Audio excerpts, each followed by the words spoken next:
მოგესალმებით. დღეს ორ ახალ ამოცანას განვიხილავ. ერთი არის ნაწილებზე, მეორე პროპორციულ დაყოფაზე. პირველი ამოცანა ასეთია. გიამ დახარჯა თავისი ხელფასის 2/5 ნაწილი. შემდეგ დარჩენილის 2/3. მერე კიდევ დარჩენილის 1/2 და ამის შემდეგ დარჩა 60 ლარი. და გვეკითხებიან, რამდენია გიას ხელფასი. თქვათ, გიას ხელფასი აღვნიშნოთ X ლარი. მივუყვეთ ახლა ამოცანის პირობებს. გვეუბნებია, რომ დახარჯა ხელფასის 2/5 ნაწილი. 2/5 ნაწილი თუ დახარჯა, მაშინ დარჩა 3/5 ნაწილი. ხომ ასეა? ახლა გვეუბნებიან, შემდეგო დახარჯაო დარჩენილის 2/3 ნაწილია. რიცხვის ნაწილი რო ვიპოვოთ, რა უნდა ვქნათ? რიცხვი უნდა გავამრავლოთ ნაწილზე. ანუ 3/5 გამრავლებული 2/3-ზე. 3 3-თან შეიკვეცება და მივიღებთ, რომ დახარჯა ხელფასის 2/5 ნაწილი. მაშადამე ერთხელ დახარჯა ხელფასის 2/5 ნაწილი, შემდეგ კიდევ დახარჯა ხელფასის 2/5 ნაწილი და რამდენი დარჩა? X გამოკლებული 2/5x, გამოკლებული 2/5x და მივიღეთ x/5. ესე იგი დარჩა x/5. ახლა გვეუბნებიან, ამის შემდეგო კიდევ დახარჯაო დარჩენილისო 1/2 ნაწილიო. ამისათვის რა უნდა ვქნათ? x/5 უნდა გავამრავლოთ 1/2-ზე და გვექნება x/100. ანუ ახლა აი ამ ხარჯების შემდეგო დარჩა 60 ლარიო.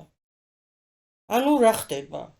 აი, ეს 60 ლარი ნაწილებში ტოლია x/100-ის. ამიტომ შეგვიძლია დავწეროთ x/100, ეს ტოლია 60 ლარის, საიდანაც x-ი ტოლია 60 გამრავლებული 10-ზე და ტოლია 600 ლარის. მაშადამე გიას ხელფასი ყოფილა 600 ლარი. ეხლა რისი თქმა მინდა სანამ შემდეგ ამოცანაზე გადავალ. ნაწილებზე უამრავი ამოცანა მაქვს ახსნილი და 1-5 ვიდეო მაქვს ჩაწერილი. შეგიძლიათ უყუროთ, გაარჩიოთ ვიდეოები და შესაბამისად ამოცანები და დაიმახსოვროთ როგორი ტიპის ამოცანა, როგორ უნდა ამოხსნათ. ეხლა შემდეგი ამოცანა ნაწილებთანაა დაკავშირებული. ამოცანის პირობა ასეთია. ერთ კლასში გოგონების რაოდენობის ფარდობა ბიჭების რაოდენობასთან ტოლია 5/3-ის. მე თან ჩავწერ პირობას. ესე იგი პირველ კლასში გოგონების ფარდობა ბიჭებთან ეს არის 5 შეფარდებული 3-თან. ეხლა მეორე კლასშიო, ისევ გოგონების ფარდობა ბიჭებთან ეს არის 2 5-თან. კი ბატონო, ჩავწერთ. ეს არის 2 შეფარდებული 5-თან. ეხლა პირველ კლასშიო ბიჭების რაოდენობა 2-ით მეტია გოგონების რაოდენობაზე მეორე კლასში.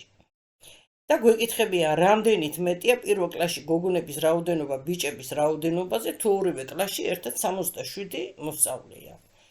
დავიწყოთ ახლა ამოცანის პირობის ჩაწერა და შემდეგ ამოხსნა. ჩვენ ვიცით, რომ სადაც ეს შეფარდებას ვხედავთ, იქვე უნდა მივუწეროთ x-ები.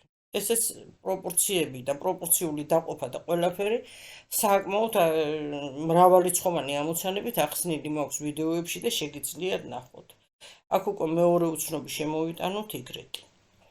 ეხლა მივყვეთ პირობას. ესე იგიო, პირველ კლასშიო ბიჭების რაოდენობა, ბიჭები რამდენია? 3x, ხო ასეა. 2-ით მეტია მეორე კლასში გოგონების რაოდენობაზე. ესე იგი 3x გამოკლებული 2y ტოლია 2-ს. ხომ ასეა? და მეორე პირობა რა არის? ორივე კლასში ერთადო 67 მოსწავლეა. ანუ 5x დამატებული 3x ეს არის პირველი კლასის მოსწავლეთა რაოდენობა. ამას დამატებული 2y დამატებული 5y ეს არის მეორე კლასის მოსწავლეთა რაოდენობა და ორივე კლასში სულ 67 მოსწავლეა. ამოხსნეთ შეკრების ხალხით. აქ გვაქვს 2y, აქ გვაქვს 7y. ამ შესაბამისად ეს გავამრავლოთ 7-ზე, ეს გავამრავლოთ 2-ზე. და ჩვენი სისტემა მიიღებს ესეთ სახეს. 7x3 ეს იქნება 21x გამოკლებული 14y ტოლია 14-ის. პირველი განტოლება ეს გვექნება და მეორე განტოლება იქნება აქ 8x-ია. უკაცრავად 5x დამატებული 3x. 8 ჯერ 2 ეს იქნება 16x დამატებული 14y, ეს ტოლია 134-ის. შევკრიბოთ ახლა ეს ორივე განტოლება. ესენი, რა თქმა უნდა, ერთმანეთს გააბათილებენ და გვექნება 37x ტოლია 148-ის. გავყოთ 37-ზე ორივე მხარე, რა გვექნება? x ტოლია 4-ის. ეხლა ავდგეთ და x-ის ეს მნიშვნელობა შევიტანოთ აი ამ პირველ განტოლებაში. მივიღებთ 3 ჯერ 4 ეს არის 12. 12-ს გამოკლებული 2y ტოლია 2-ის. აქედან -2y ტოლია -10-ის. ორივე მხარე გავყოთ -2-ზე, გვექნება y ტოლია 5-ის. კი ბატონო. ეხლა დავწეროთ პირველ კლასში მაშინ გოგონები რამდენი იქნება? 5 გამრავლებული 4-ზე და ტოლია 20-ის, ეს პირველ კლასში. ბიჭები რამდენი იქნება? 3 გამრავლებული 4-ზე და ტოლია 12-ის. გვეკითხებიან გოგონები რამდენით მეტია ბიჭებზე? 20 გამოკლებული 12, ეს კი ტოლია 8-ის. მარსადამე პირველ კლასში გოგონების რაოდენობა 8 მეტია ბიჭების რაოდენობაზე. ეხლა ეს ამოცანები მერვე კლასიდან და ზემოთ აბიტურიენტებისთვისაც საჭირო ამოცანებია.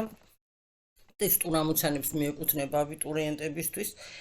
ამიტომ მე ახლა უკვე ამათ ჩემს ჩაწერილ ვიდეოებს აღარ დავაწერ კლასებს და იცოდეთ რომ ეს ძირითადად განკუთვნილი იქნება მერვედან პლუს ზედა კლასებისთვის. აი ეს ყველაფერი რისი თქმაც მინდოდა დღეს და მომავალ შეხვედრამდე.